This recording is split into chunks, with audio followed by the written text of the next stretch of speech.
May kilala ka bang yumaman at napatanong ka kung paano siya yumaman? Di naman siya matalino. Siguro may alam ka na hindi nakagraduate o mga YouTubers at vloggers na wala namang talent pero kumikita sila ng malaki.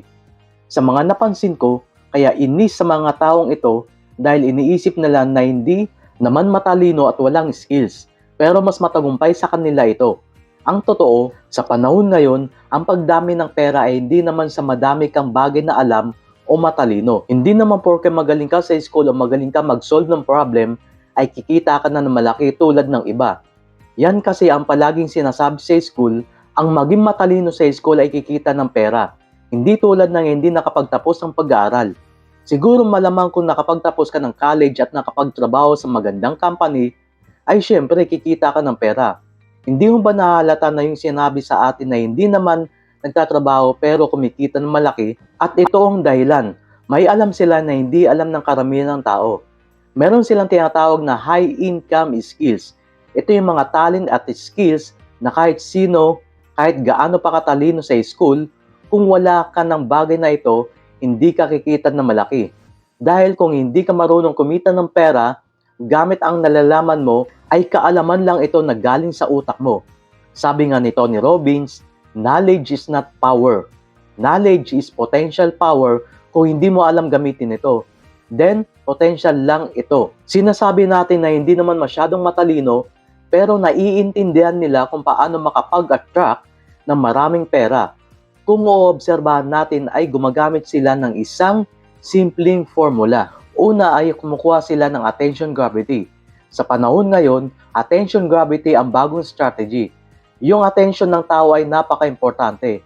At ito ang dahilan kung bakit maraming vloggers at YouTubers, personalities ang kumikita ng mas malaki kaysa sa mga professional na tao o higit pa. Dahil sa mga attention gravity na nakukuha nila. Tandaan mo na money goes where the attention flows. Kaya maraming company handang magbayad sa mga influencer para lang mag-post sa Facebook, Instagram, at iba pang platforms. Yung mga products nila, kaso, ang pagkakaroon ng attention gravity ay hindi ibig sabihin na kikita ka agad ng pera.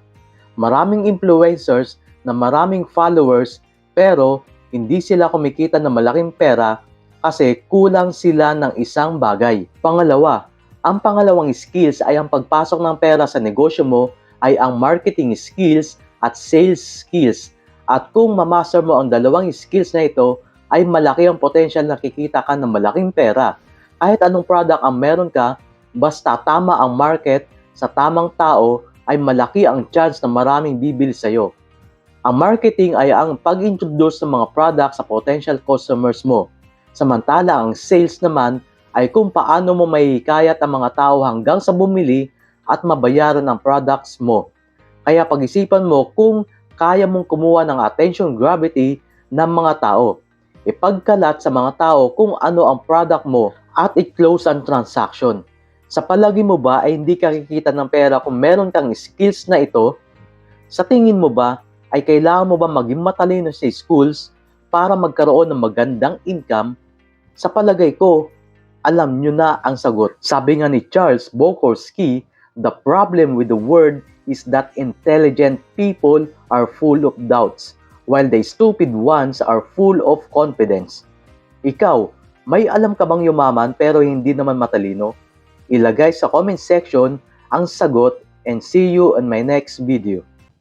Thank you sa panonood ng video na ito. I hope na meron kang natutunan. At kung mahilig ka sa mga motivational videos, business ideas, at kung gusto mo magkaroon ng time and financial freedom, meron akong sineperate na video tutorial na inihanda para sa'yo. Ang kailangan mo lang gawin ay click mo lang ang link sa description ng video na ito at papadalo ko sa'yo ng libre ng step-by-step guide at may bonus tip pa akong ibibigay sa'yo. At kung gusto mong matuto, si Marvin ng Lapitan. Once again, this is Marvin Lapitan. Click mo ang link and see you in my next video. Thank you.